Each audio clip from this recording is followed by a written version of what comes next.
Pais, irmãos e irmãs, professores e professoras da Escola Bíblica Dominical, vamos gravar mais uma aula de subsídio da nossa lição, da nossa revista, né? Que chama Família, um Projeto de Deus.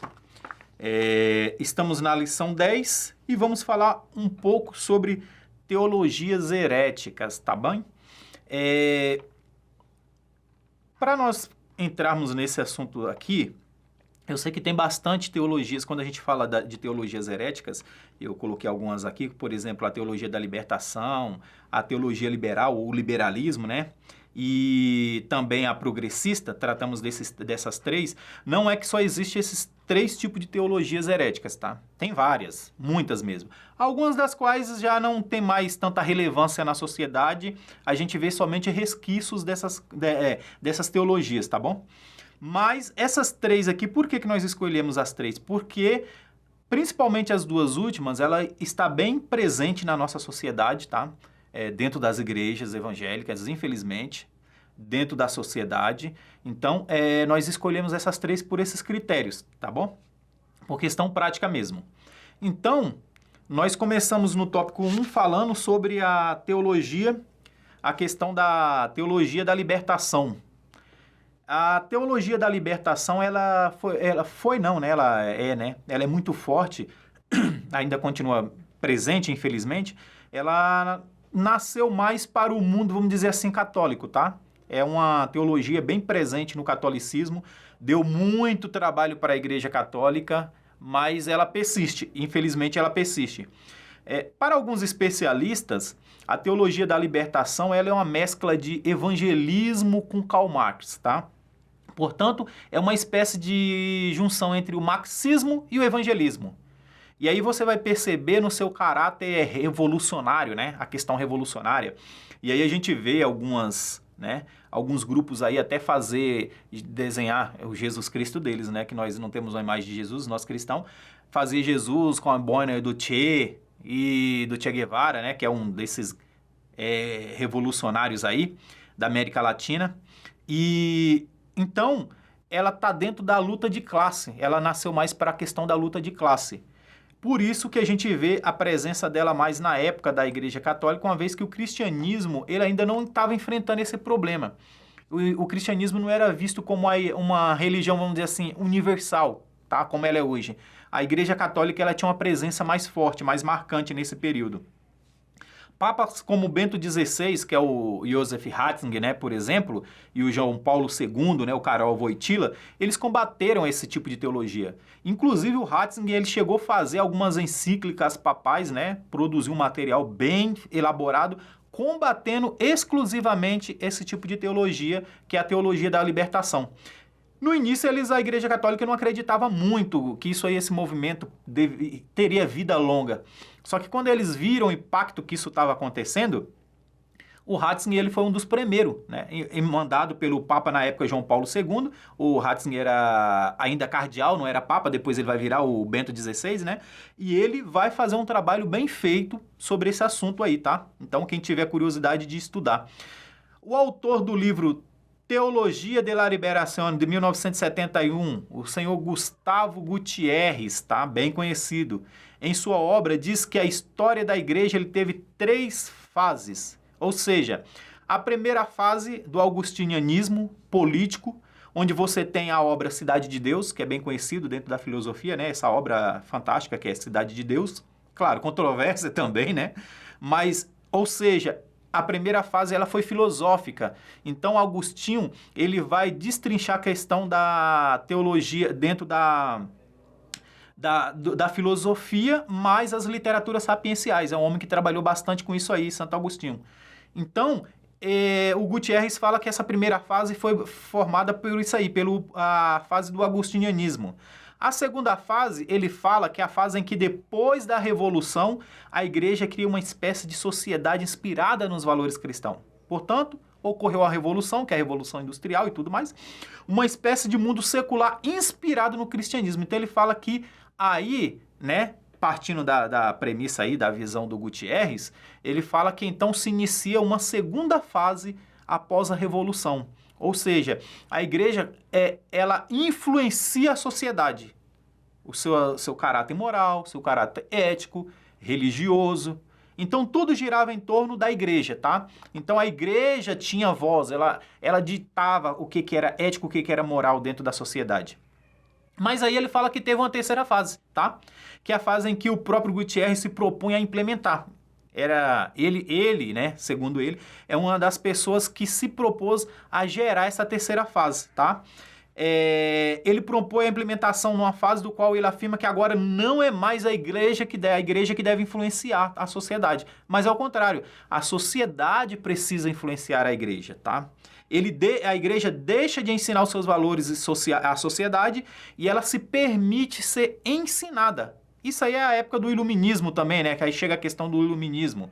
E ele fala que a partir de agora está provado, né? E, aliás, já havia obras que nós tratamos em lições anteriores que questionava o credo apostólico, questionava a questão da lei, né, mosaica, questionava os 10 mandamentos, falava que era uma lei atrasada, retrógrada, então que não servia mais para os propósitos da sociedade atual, aquela questão do iluminismo, né, que nós vamos tratar em outra lição aqui que também foi bem presente, mas aqui a gente já vê já a questão do iluminismo sendo implantado. Então, para ele, era papel agora da sociedade. A igreja teve sua fase, tá? Então agora somos nós que devemos influenciar a igreja. Por quê? Porque o que a igreja propõe já não nos atende mais. Já não é mais, vamos dizer assim, interessante para nós. Aí vem a questão dos movimentos, né, feministas, LGBTs e tudo mais. Vem a questão das pautas do aborto, da eutanásia. Vem todas essas questões aí que surgem, né? E ele fala, então, a igreja ela não consegue mais lidar com esse assunto. Ela já tem uma posição formada, antiga, que vem lá vamos dizer assim, da ética judaico-cristã, que é bem antiga, feita por homens, por patriarcas, onde a mulher não teve voz, e a gente precisa ouvir as vozes, né?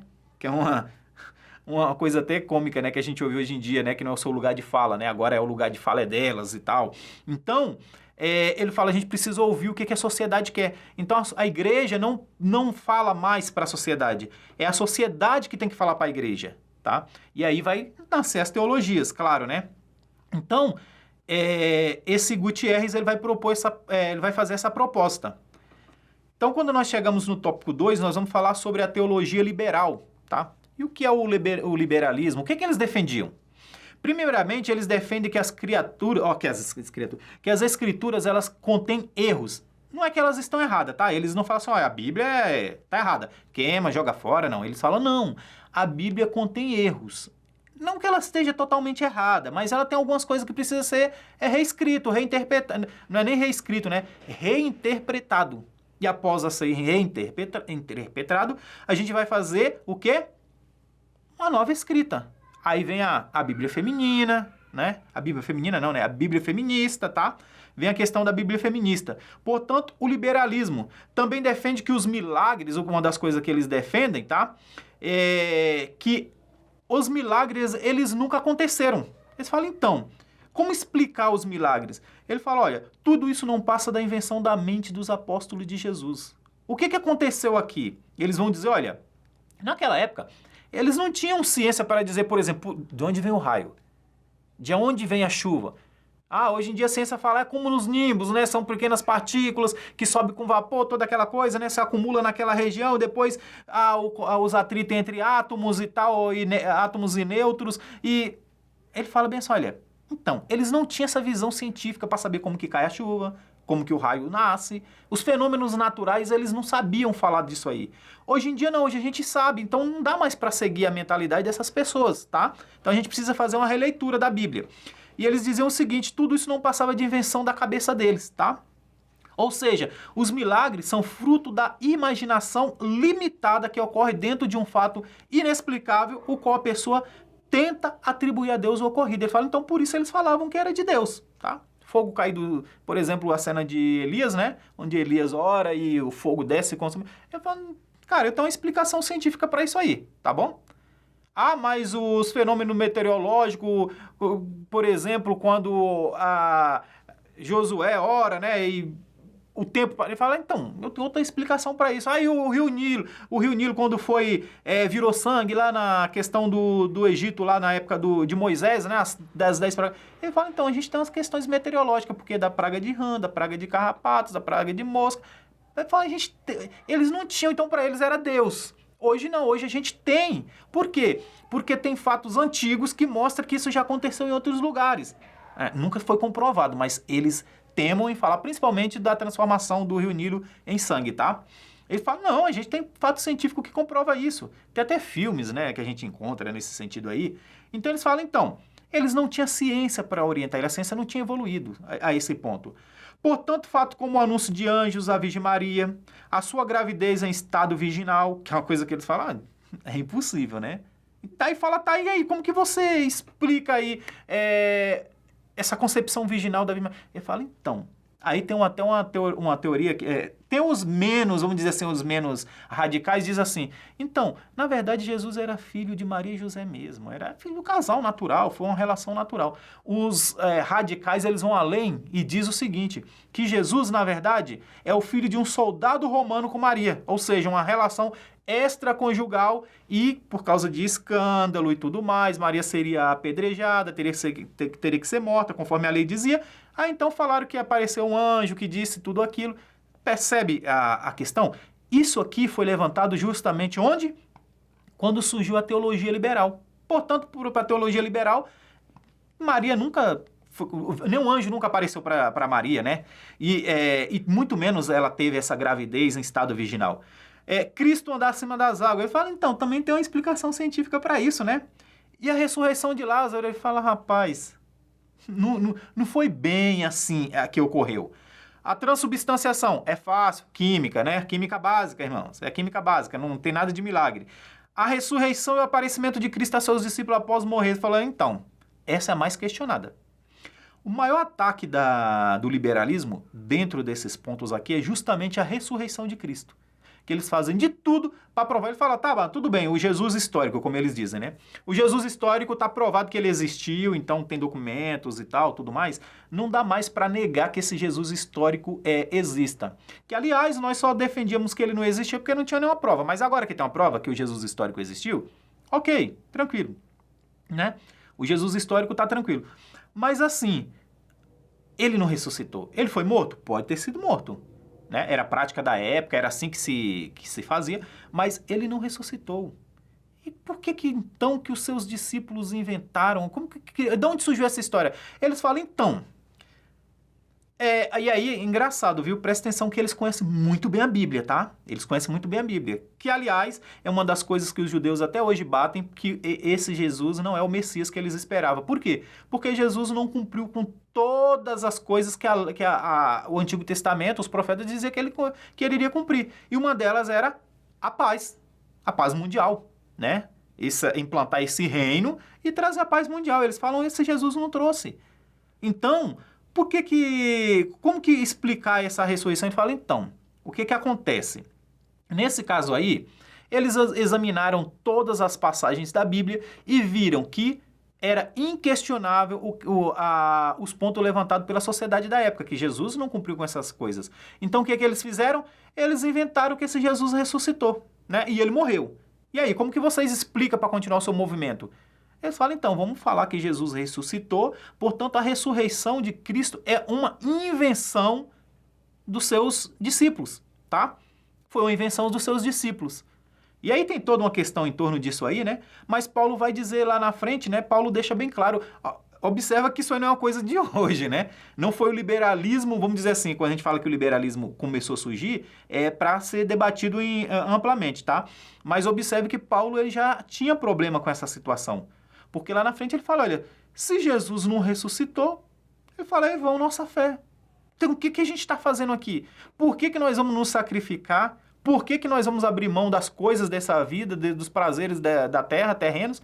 Por que nós vamos procurar ser éticos, morais? Ele fala, para que tudo isso? Ele fala, olha, se verdadeiramente Cristo não ressuscitou, ele fala, é em vão tudo isso que nós fazemos. Então Paulo fala, deixando bem claro, então, eu não continuo fazendo, significa que eu creio que ele ressuscitou. Eu faço porque eu tenho fé que ele ressuscitou, tá? E, aliás, Paulo tinha recebido, vamos dizer assim, pessoalmente, né, Jesus, né, falar com ele também. Então, Paulo fala, eu creio que ele ressuscitou. Então, vê que o liberalismo ele vai levantar essas questões aqui e à luz da Bíblia. Tá? Eles vão pegar o judaísmo, que rejeita esse Cristo, né, que ressuscitou. Eles vão pegar as provas lá no Antigo Testamento. Isso aqui não se cumpriu. E aí vai fazer todo esse emaranhados aí, né, de narrativas. E aí, por fim, vai falar, tá vendo? Não passa de invenção daquele povo. Então, para quê? Para dar um título de divindade a Jesus. Então, essa era a intenção dos discípulos. Eles queriam transformar esse Jesus em um ser divino. Então, eles construíram toda essa narrativa para chegar nesse ponto. Então, os liberalistas, eles defendem que são mitos e lenda de uma era pré-científica. Eles falam, a ciência ainda estava começando, é pré-científica, ela não havia sido instaurada. Ou seja, as pessoas daquela época não sabiam como funcionavam essas coisas. Então, tudo para eles era um fenômeno divino, era algo transcendente, né? Portanto, não era algo, não era um fenômeno natural, químico, não, era tudo invenção da mente deles. Eles não entendiam. E até mesmo as coisas que aconteceu, por exemplo, do Rio Nilo se transformar em sangue, eles falam, isso é química básica, isso aí dá para explicar. Não vamos dizer que isso não aconteceu naquela época, isso é química básica, tá? Uma das pessoas que mais influenciaram esse movimento, irmãos, é o senhor Bultmann, tá? Rudolf Bultmann. Ele fez um livro, uma obra chamada Jesus Cristo e a Mitologia. A capa desse livro, ele hoje em dia mudou, mas a capa original era Jesus Cristo andando sobre as águas e um barquinho, né? Bultmann já em ironia fazendo isso, né? Jesus Cristo andando sobre as águas, um barquinho lá no meio do mar, né? E Jesus andando sobre as águas. E o título é Jesus Cristo e Mitologia, onde o Bultmann vai tratar essa questão do Novo Testamento como algo mitológico. Ele vai tentar desconstruir os milagres, todos isso que nós falamos aqui. Então, nesse contexto aí, o Bultmann, ele fez diferença por quê? Bultmann era um homem muito estudado. Bultmann era um dos caras que conheceu o hebraico como poucas pessoas conheceu realmente em todos os tempos, viu? Vamos dizer assim, pessoas não judeus, né? O Bultmann, ele entendia de outros idiomas, inclusive línguas mortas, que já não existia, ou seja, né, que não existia mais. E o Bultmann, ele era perito em linguística, tá? Na questão de estudo de línguas e tudo mais. E o Bultmann, ele conhecia muito bem do hebraico. Aí ele pegava seu conhecimento do hebraico e tal, né? Para usar, para desmistificar esse Jesus. Então, era uma pessoa que, vamos dizer assim, ele teve os méritos do seu trabalho chegar nesse ponto aqui por uma questão intelectual, que o Bultmann era bem preparado para esse tipo de trabalho. Só que o Bultmann não contava com outro nome que apareceu, que é o Karl Barth, tá? Karl Barth, um grande nome que combateu esse movimento na Europa, que já estava sendo secularizada, né, devido à influência do Bultmann, é um pastor suíço do século XIX, século XX ali. Então, Karl Barth, ele ficou famoso pelo seu comentário em Romanos. Então, Karl Barth vai fazer um excelente comentário no livro de Romanos. Claro que não vamos concordar com todas as informações que Karl Barth colocou ali. Eu andei dando uma lida e tem coisas ali que não bate muito com o que nós defendemos hoje. Mas o Karl Barth, ele ficou bem conhecido por combater essa teologia, tá? E ele foi bem sucedido, pelo menos na sua obra. E aqui inicia-se o chamado a neo-ortodoxia, que é um nome já bem conhecido, né? A neo-ortodoxia, a partir de Karl Barth, começa um movimento chamado neo-ortodoxo, tá? Para combater esse movimento. E esse movimento, ele é responsável por propagar o deísmo. Aí já entra mais para uma questão filosófica, né? Que o deísmo é uma visão, ou seja, o deísmo que é uma visão distorcida sobre Deus. Aí tem a questão do deísta quente, deísta frio, nós não vamos entrar nessa questão aí que é mais filosófica, né? Mas para os deístas, né? Alguns deístas, eles defendem que o universo é um gigantesco relógio mecânico e Deus é o seu relojoeiro. Como que você explica então o universo? Aí os deístas falam, olha, imagina um relógio, tá? É uma coisa complexa um relógio. E não estamos falando desses relógios simples de hoje em dia, não. Os relógios que você olha, tem uma vamos dizer assim, uma engenharia bem complexa, né? E ele fala, então, imagine esse relógio. O relojoeiro é Deus. Ele simplesmente construiu, deu corda e, ó, como diz por aí, se espirulitou. Deixou à deriva e falou, olha, se vira, não quer nada com isso. Então Deus é considerado o relojoeiro e eles também creem que o cosmos foi criado por Deus pré-determinado. Portanto, Deus determinou como que tudo ia acontecer e ele largou ao seu destino, que já está pré-determinado, né? E aí vai influenciar, inclusive, nessa questão aí, irmãos, mentes dentro do movimento cristão, como o pai dessa teologia, né, da predestinação, tá? Que é João Calvino. João Calvino, por um tempo, ele até se denominou, né, como uma espécie de liberalista, né, de naturalista liberalista. Claro que lá na frente João Calvino ele vai, né, se retratar, mas em algum momento da sua carreira ele chegou, ele mesmo, né, se prontificar como tendo essa visão. Eles também creem que o cosmos foi criado por Deus, né, determinado, foi criado como uniforme de causa, né, uma uniformidade de causas e efeito, ou seja, um sistema fechado. Deus já determinou tudo que vai acontecer, é um sistema fechado. E como esse sistema foi construído e fechado por Deus, toda intervenção humana é inútil. Portanto, tudo já está determinado. Quem vai ser rico, quem vai ser pobre, como que o mundo vai ser. Ele fala, olha, é um grande relógio, Deus deu corda e largou, tá? A gente vê muito isso em algumas séries aí, alguns filmes, por exemplo, né? Tem uma série aí que durou muitos anos, que é de uns irmãos Winchester, né? Que eles tratam desse assunto aqui, onde Deus, né, abandonou, Deus estava chateado da vida e foi dar um tempo. E as coisas descambaram. Então, esse tipo de teologia, ela influencia muito nas séries, nos filmes que a gente vê quando trata da questão da deidade, tá? De Deus, quando trata dessa questão. Em outro sentido, né, outra parte desses deístas diz o seguinte, que o universo é fechado ao reordenamento divino, porque Deus não está interessado nele. Ele apenas trouxe a existência e é só isso. Portanto, dizermos seguramente que os liberais não são cristãos. Essa é uma das coisas que a gente precisa levantar, tá? A teologia liberal, tá? Os liberais, eles não são uma espécie de cristão, como se comumente se confunde. Eles querem parecer, né? Eles querem ser confundidos, é proposital, que eles querem ser confundidos com uma espécie de cristão. Ah, não, é um movimento cristão dentro do cristianismo. Não. A teologia liberal não é cristã. Eles não são cristãos. Mas sim, se a gente puder dizer, uma outra religião, se é que a gente pode chamar assim, tá? É um movimento infiltrado dentro das igrejas evangélicas, tá? Tentam se disfarçar de todas as formas. Também são, dentre eles, uma boa parte de professores de teologias, tá? Boa parte de professores de teologia secularizados, eles têm essa vertente liberal e eles são bem presentes dentro das faculdades do governo, principalmente as federais. Se você quer ver um lugar onde você vai fazer teologia e você vai achar um problema com esse tipo de mentalidade aqui, vai para as faculdades federais. A USPs e as federais e tal que existe por aí. Você vai ver que a mentalidade predominante são praticamente 100% dentro da teologia liberal, tá? É um movimento muito forte aqui no Brasil, dentro dessa área aí, e outras vertentes dessa teologia é o movimento ecumênico, tá bom?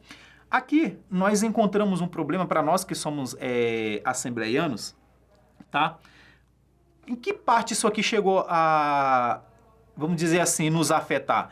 Antigamente, como os irmãos sabem, as igrejas, as assembleias, ela tinha uma mentalidade um pouco meio fechada para a questão do estudo da teologia, tá bom?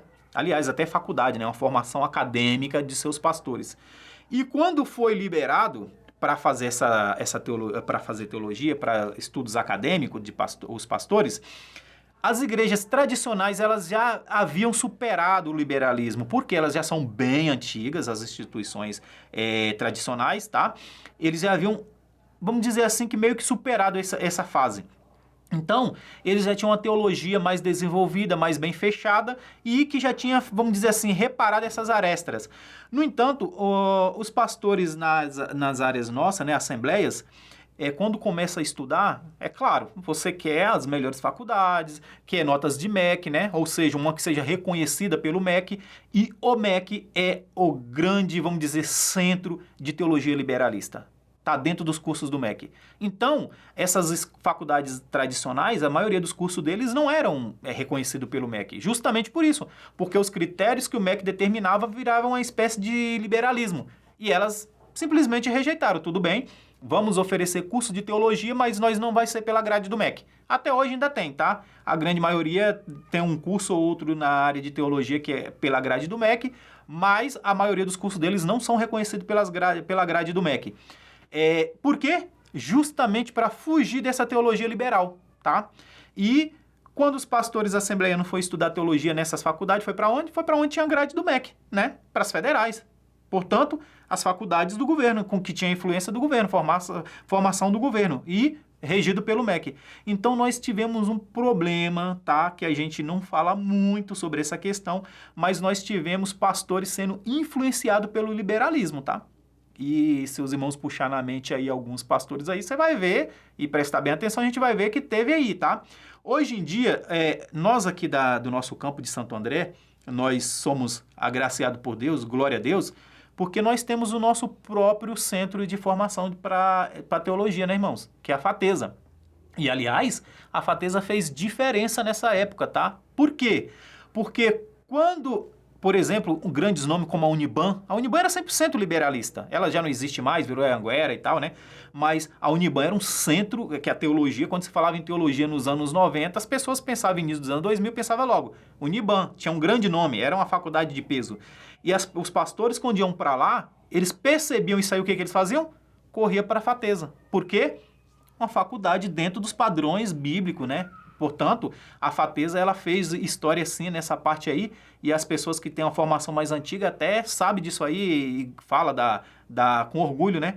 Desse momento que a FATESA fez parte, tá? Fez diferença. Então, nós do campo de Santo André, nós tivemos a FATESA, mas as outras assembleias não têm uma faculdade para isso aí. E as pessoas de outros campos iam para onde? Faculdade tipo Uniban, que é secularizada e 100% dentro do liberalismo. E os pastores que conseguiam perceber isso, faziam o quê? Fugir de lá e vinha para a FATESA, estudar na FATESA, tá? Então, essa é uma das vertentes do movimento, inclusive dessa questão do liberalismo, a gente vai ver o ecumenismo. O ecumenismo é a expressão máxima do liberalismo, tá? O ecumenismo é a expressão máxima do liberalismo, que é onde não interessa qual é a sua matriz, né? Como eles chamam, né? Matrizes, né? Qual é a sua matriz? O importante é que você entrou aqui dentro para agradar, para servir a Deus, ao Deus único, né? Então, o Deus do candomblé, o Deus do espiritismo, o Deus de todas as denominações é o mesmo Deus, então tá tudo certo, a gente vai fazer um grande culto ecumênico. Isso é bem presente nos primeiros dias, eu não sei qual é o dia específico, mas nos primeiros dias do mês de janeiro, em Salvador, por exemplo, que é bem famoso, onde a igreja de lá local católica, né, ela faz esse grande culto ecumênico que inclusive passa na televisão. Aí vai pessoas de todas as seitas e tudo mais, vai para lá porque é um momento onde vai adorar o Deus verdadeiro, cada um do seu jeito. E detalhe, cada um do seu jeito, tá? Cada um do seu jeito. Então, o ecumenismo ele é a expressão máxima desse liberalismo todo. E dentro desse liberalismo surgem os movimentos feministas, tá? As pautas que nós falamos anteriormente, na aula anterior, sobre a questão de aborto, tá? Eutanásia, a presença da mulher, né? Nesses grupos ideológicos e tudo mais. Então, surgem essas questões aí. E no tópico 3, a teologia progressista. A teologia progressista, a pauta dela já diz, né? Ou seja, nós precisamos reformar a sociedade atual. Portanto, a lei judaico-cristã, como eles dizem, né? Eles gostam de defender, as leis, a ética, a moral judaico-cristã já não serve mais para nós. Então, nós precisamos desconstruir. É um período de desconstrução. É a proposta que foi feita lá em cima pelo senhor Gutierrez, né? Essa proposta aí. Portanto, agora não é mais a igreja que deve influenciar a sociedade. A sociedade precisa influenciar a igreja. E aí a gente vai ter, por exemplo, uma coisa que a gente não tinha muito, e aí eu sei que é discutível e a gente precisa entender e tudo mais, tá? Não vou levantar essa polêmica aqui agora, é claro que eu tenho minha posição, mas dentro da Bíblia, mas aí vai vir essa questão, por que não temos pastoras e só pastor? A Assembleia Tradicional não ordena pastoras, né? E agora já ordena. E por que só agora? Então, aí eles falam, é um movimento machista, portanto, as assembleias é machista nesse ponto, né, a visão deles.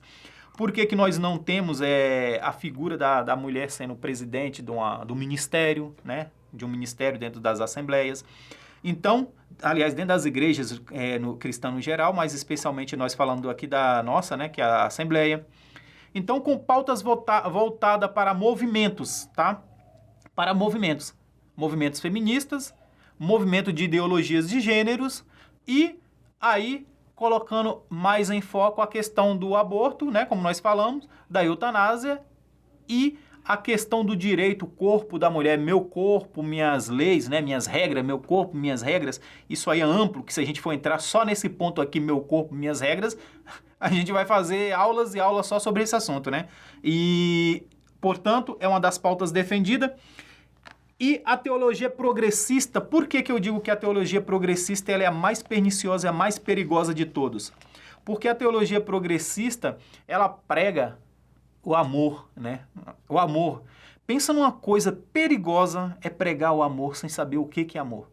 De todos os perigos que a humanidade possa cometer, esse tal de amor sem saber o que é amor é um grande perigo, tá? Porque hoje em dia é falta de amor ao próximo. Ah, a Bíblia ensina amor ao próximo. E o próximo ele tem seu jeito, ele tem sua religião, seu credo, sua crença, sua fé. E eu preciso respeitar isso porque o amor diz que o amor ao próximo inclusive é um dos mandamentos, né? O segundo grande mandamento é o amor ao próximo. Então, quando nós desrespeitamos, isso aí é claro a pauta deles, né? Quando nós desrespeitamos o direito deles, né? Então a primeira coisa que nós estamos fazendo é faltar com o amor. Então, as pautas voltadas para essa questão aí, de todas as teologias, a mais perigosa é a progressista. Que inclusive a progressista ela está dentro com uma forma que nós adoramos a Deus. Aí a gente vai ter os movimentos, com todo respeito para quem defende, tá? Os movimentos de igrejas pretas, tá? De paredes pretas, de show de luzes, de robôs em palco, né, com show de luzes, em pleno culto, né, um robô, né, DJs, né, a igreja toda escura e um grande canhão, né, de luz apontando, colocando, evidenciando simplesmente a pessoa que está no púlpito, ele é o centro das atenções, tá, todas as atenções estão voltadas para ele. Então, você vê que essa questão, não, a igreja precisa mudar. Quando fala da igreja precisa mudar, geralmente é essas vertentes aí, né? Vamos pintar tudo, vamos colocar música de DJ, tira menos ensino da palavra e mais louvores, por exemplo. Então, a gente vai ver que as pautas progressistas, essa mentalidade progressista, ela atingiu a igreja em cheio. Então, hoje em dia, a gente prega que não dá mais para continuar como nós continuamos, né? Como nós estamos hoje. A gente precisa mudar a igreja precisa passar por transformação. É bem verdade que ao longo do tempo, em todo o tempo, desde Jesus, a igreja antes de Jesus era uma, a igreja a partir de Jesus é outra, e a igreja lá da época de Jesus não é a nossa, a igreja da época de Paulo não é a nossa, a igreja da época dos pais da igreja, Papias e todos eles, não é a nossa, né? A igreja da época da reforma não é a nossa. É óbvio que a igreja sempre se reforma, tá? É óbvio que ela sempre vai passando por reformas.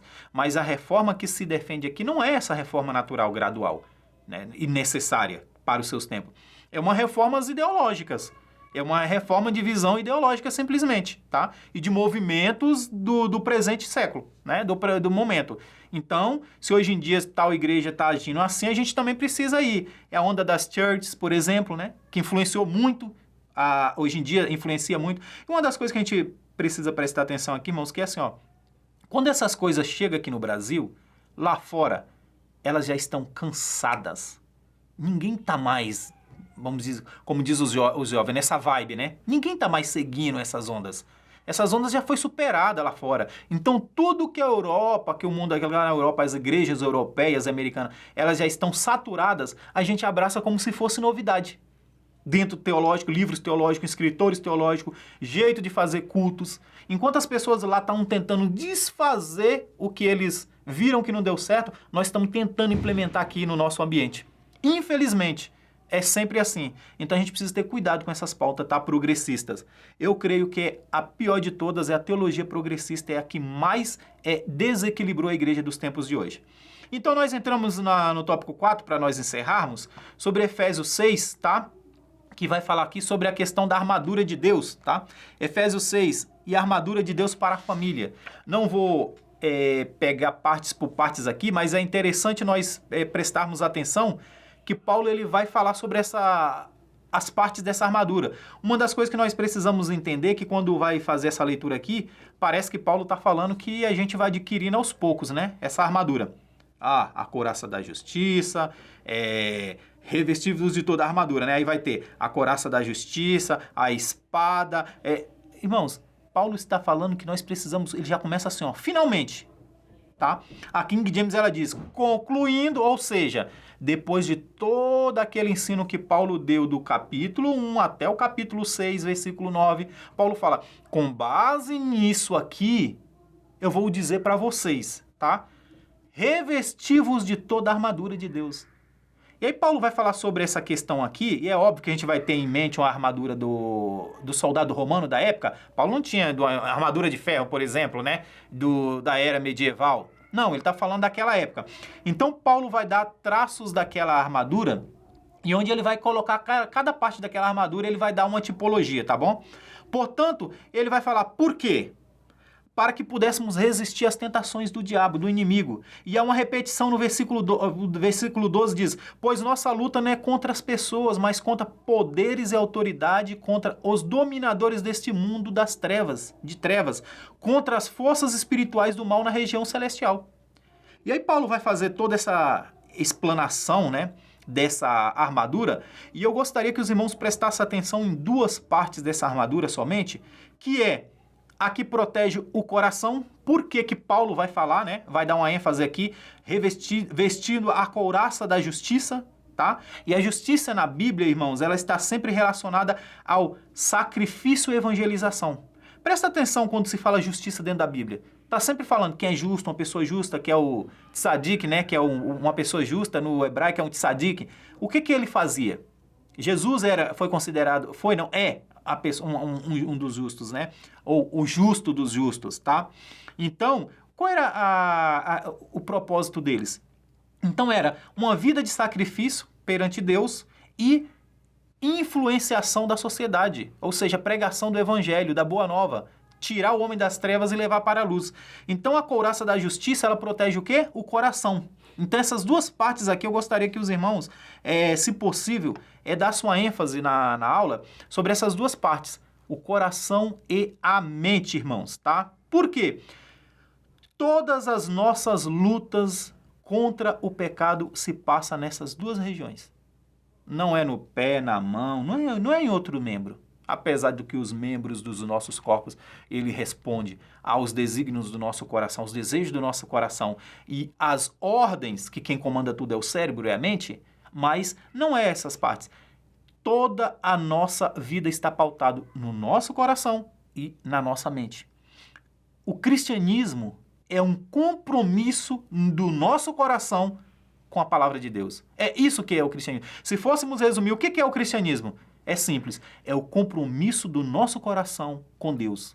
Portanto, a palavra de Deus de Gênesis e Apocalipse vai tratar da questão do coração. Inclusive, o coração é colocado como grande altar.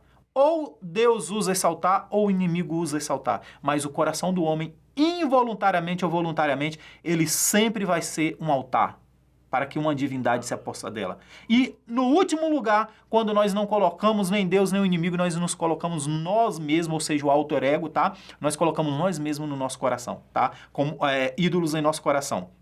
Então, quando fala da mente, vê que Paulo ele tratou muito bem desses assuntos em todas as suas cartas. Paulo sempre busca para que as pessoas prestem atenção no coração e na mente. E na mente, Paulo vai falar sobre os ataques que aconteceriam, né? Por exemplo, lá em Timóteo, quando ele vai falar sobre a questão do presente século, como que seriam os homens do presente século. E ele vai falar que a influência secularizada numa questão mais intelectual, que a influência intelectual estaria presente. O grande risco das pessoas do presente século que Paulo estava falando era, e aí presente século em Paulo, essa era presente, é a mesma coisa de mundo em João, tá? Então, a influência seria intelectualizada. Portanto, uma das coisas que a gente precisa entender, irmãos, aqui, ó, que hoje, tá? Infelizmente, hoje nós temos... Pode entrar. Deixa ele entrar, depois continua. Hoje nós temos. Uma das coisas que nós precisamos prestar atenção aqui, irmãos, que toda a nossa luta que hoje nós temos, né? E que toda a nossa luta se passa nessas duas áreas, no coração e da mente. E aí adendo aqui que eu gostaria que os irmãos deixassem bem claro para os jovens da sua congregação, tá? Jovens, presta bem atenção nisso aqui. Existe uma grande batalha sendo travada nesse momento pelo seu coração e pela sua mente. Por quê? É aí que estão todas as saídas da vida. A Bíblia deixa isso bem claro lá em Provérbios, em Hebreus. A gente vai ver passagens em Salmos falando sobre a questão de onde que saem as decisões da nossa vida, é do nosso coração. Portanto, preste atenção. Existe uma batalha acirrada hoje sendo travada pelo lugar em seu coração e na sua mente. Essa é a grande luta que nós, como cristãos, nós travamos dia após dia debaixo do sol, irmãos. É a luta contra aquilo que entra na nossa mente e que se assenta em nosso coração, tá bom? Portanto, Efésios 6, irmãos, ele é mais ou menos essa visão que eu gostaria de passar para os irmãos, que Efésios 6 ele não está deslocado de todos o restante da Bíblia, tá? Todo o restante do livro de Efésios. Do capítulo 1, versículo 1 até o capítulo 6, versículo 9, a conclusão Paulo vai fazer no capítulo 6, versículo 10 em diante, Paulo vai fazer as suas considerações. Portanto, essa é a questão que eu gostaria de ter levantado, abordado aqui com os irmãos, e eu espero que os irmãos aproveitem bem, tá? O domingo, que Deus dê uma excelente manhã para vocês e que nós possamos aproveitar esse momento de comunhão que nós temos na nossa Escola Bíblica Dominical para fortalecermos a nossa mente e o nosso coração. Agradeço aos irmãos, Deus abençoe a todos e até a próxima.